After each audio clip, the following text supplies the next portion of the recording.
Hello everyone, it's me again, Burntam, JWTV, panibagong araw, panibagong vlog ulit tayo mga ka-DIY. Sa araw na to, meron ulit tayong gagawin dito kay Black Mamba natin, siyempre sa Griffin 180. Ayan, short vlog lang to kaya huwag kayong maglilipat ng channel. Pero bago natin tuloy yung video, siyempre shoutout muna natin Analos Vlog, pakisubscribe sa YouTube channel at pakifollow yung Facebook page niya.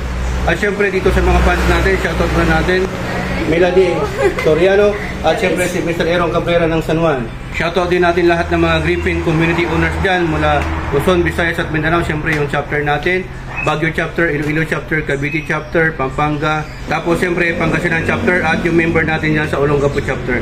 So ayan mga ka-DIY, meron tayong kakabit dito, i-DIY natin. Sa mga gusto magpa-forma ng Griffin nila, meron tayong i-unbox dito. Yan, CNC. Yan o. So, yan mga ka-DIY, para po ito sa mga natin, Brake Master Reservoir Master Cup. Okay? Para dito yan, sa takip, para mas pumogi o pumorma yung, mas aangas yung motor natin. Tandaan nyo po lagi, sinasabi lagi ni Burntam, JWTV, di bali ng motor ang maangas, wag lang ang ugali. Tara, lagay na natin. So, yan mga ka-DIY, sa pagtatanggal nito, actually, gamitan nyo ng, ito, yung pinagpuputo, hindi ko na pinakita sa inyo, mamaya doon, para mas mabilis yung vlog. Yan. Tanggalin nyo lang itong ibabaw, dalawang Phillips screw lang po yan. At lagi kayong lagay ng basahan. Bakit? Kasi mamaya may bumuhos ng brake fluid, makakasira ng paint ng motor ninyo. Siyempre, dapat masinan lagi tayo. Hulugan pa to. Lagay naman, Allen bolt po kasi yan, kaya gagamit tayo ng Allen wrench. Okay? So, yan, tanggalin lang natin yung ibabaw ito, mga ka-DIY. Huwag natin tanggalin tong rubber kasi yan yung takip mismo para hindi mag-leak. So ito, dalawa to mga ka-DIY. Yan. Tapos ito, pinapatong lang to actually. Pwede mo namang gawin yan na ipatong mo lang ito dito. Kaya, so ayan mga ka-DIY, dito sa stock natin na master cup cover natin or brake master cup cover, pwede naman to, lalapat naman tong ibabaw. Diba? Tapos magkatapat lang din naman sila ng butas. Yun, kaya same na po yan. Same lang sila. So ang kagandahan dito, meron na rin siyang kasamang Allen bolt na dalawa. So, ito na lang ilalagay natin. Sa mga masilan o sa mga mas para mas detalyado, palitan nyo ng yung mga hang gold bolts, mga ganun mga ka-DIY. So ito tatapat natin. Tapos itong isa dito. Mga ka-DIY, ang nilagay na lang po natin yung mismong original niya kasi yun po ang nakalapat doon sa rubber niya. Explain ko na lang po later kasi nailapat ko na po kasi ito. Tapos iyan, pinipersahan natin para bumuka ito mga ka-DIY. Pasensya na kayo sa kuko kasi alam niya na mekaniko. Yan, okay na naman So dapat to mahigpit talaga to maigi. Bakit? Kasi po para hindi mag-leak. Okay? Yan. Yun pogi na naman. O, di ba? Tapos sa isa, kung paano mabaklas yan, pakita ko sa inyo yung procedure. Ito po kasi mga ka-DIY, pag ipilit mo to na hindi mo to pinupukpok dito, subukan natin kung makakaya natin. Mahirap po talaga kasi factory pang higpit niyan.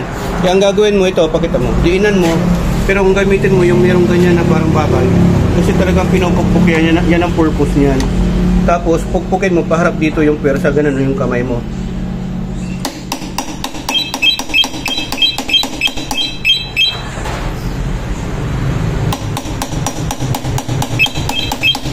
Medyo matigas. Yun ganyan lang mga ka-DIY. Itong isa lang medyo pakipot. Parang yung kilala ko dyan. Tapos medyo hirap tayo kaya gamitan natin siya ng impact rate. Yan. Gamitan natin ng yung tamang-tama lang na sasakto.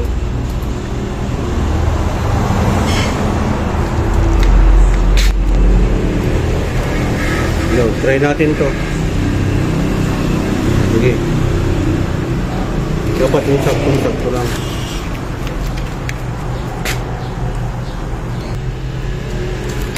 Yun. So, mabilis na po mga ka-DIY kasi ng impact. Mga ka-DIY, gamitan mo na siya ng pilit. Tapos, syempre, lipat nyo rin uli yung basahan dito.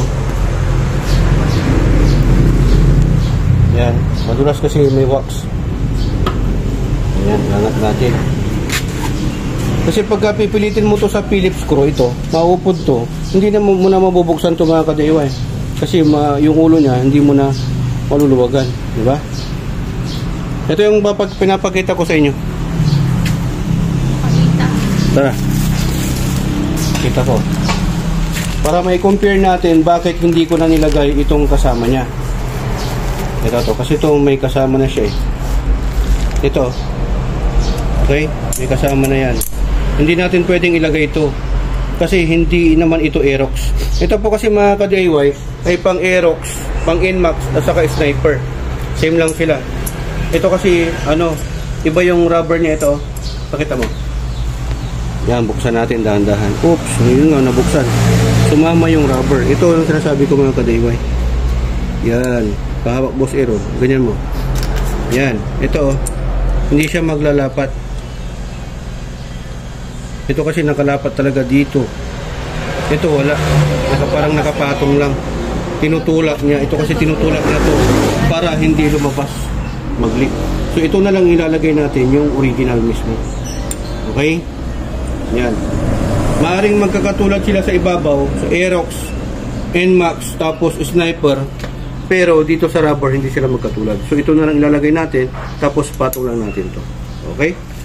So ganyan aapaw na yan pagka wala tong rubber. Tapos harap na lang. Tapos yan. Okay? Tapos lagay na natin tong dalawang bolt.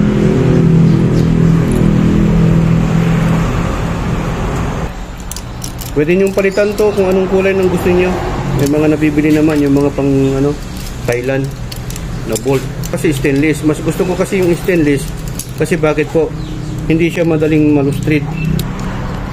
Okay? Yan. So, mahigpit na yan. So, ayun mga ka-DIY, make sure na mahigpit yung dalawang bolt para hindi mag-leak yung brake fluid, para hindi masira yung paint ng motor ninyo. So, ayun mga ka-DIY, sa magtatanong, ito pala ay pang Aerox, pang Nmax at pang Sniper. Okay? Sa presyo naman, nasa 300 ang isa dito mga ka-DIY. CNC. So, yung brand niya mga ka-DIY, ito po yung brand niya. Pero depende na lang po sa seller. Baka pwede nyo makuha 500. Boost na yan. Okay? Depende na lang po sa seller. Basta sa akin, 300 plus po ang isa niyan mga ka-DIY. So ayan, marami ding color combination ito. May gold, may silver, may black, green, mga ganun. Pero yung kinuha ko, black red. Kasi siyempre dito kay Black Mamba, dito pakita mo, ang combination or concept natin dito is black red. Parang sa sticker din yan. Yung ganyan. Tapos dito, naka-RCB din tayo. Yan, S3. Black red din po yung mga ka-DIY. Okay? So, added na naman yan. Pakita mo sa harapan. Yan. Added angas na naman sa motor natin. Siyempre kay Black Mamba. So, ayan mga ka-DIY. Hoping na may natutunan na naman po kayo sa vlog content natin sa ngayon. Kung anong pwedeng pampapogi dito sa Griffin natin. Para dito sa Brake Master Reservoir Master Cup. At siyempre dito sa SPT, natuto ka na, nakatipid ka pa. Dahil sa SPT, sharing is Caring. Caring. So, ayan, maraming salamat. Ito ka na Burntam. Signing off.